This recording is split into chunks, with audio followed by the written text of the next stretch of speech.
For months, workers at this factory have been asking for help from France's political leaders. Finally, they got some attention. The 290 men and women at Whirlpool are set to lose their jobs when the factory relocates to Poland in June. And according to Marine Le Pen, her opponent is the one responsible. He was the economy minister and advisor to President Hollande for years. Whirlpool is a symbol of what will happen to France. It's the symbol of the failure of Mr. Macron's policies.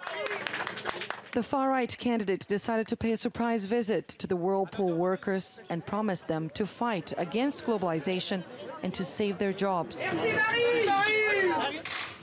Meanwhile, Emmanuel Macron was meeting with union representatives at the local Chamber of Commerce.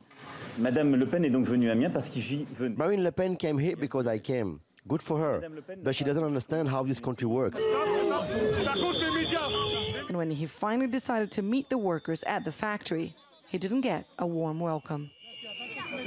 L'annonce s'est faite le 24 janvier, comme je le rappelle. The relocation announcement was made in January, and I understand he was busy with the campaign and all, but since then, he's never come here, and that's not right. Jamais tendu la main. Amiens might be Macron's hometown, but many here see him as the outsider, especially the working class. In this once successful industrial bastion, the general sentiment is that globalization hasn't helped France's workers, and that was reflected in the first round of the presidential election. In Amiens, 25% of voters chose the leader of the far left, Jean-Luc Mélenchon. But now that he's out of the second round, many here feel as though they are left with two candidates who don't represent them.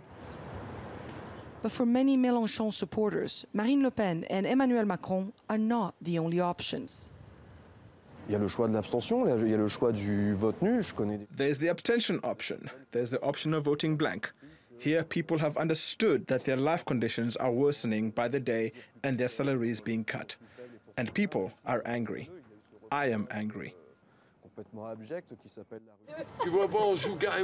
Anger is a feeling shared by a large part of France's working class. And both candidates are hoping to translate that anger into votes in 10 days' time. Annelise Borges, TRT World, Amiens, France.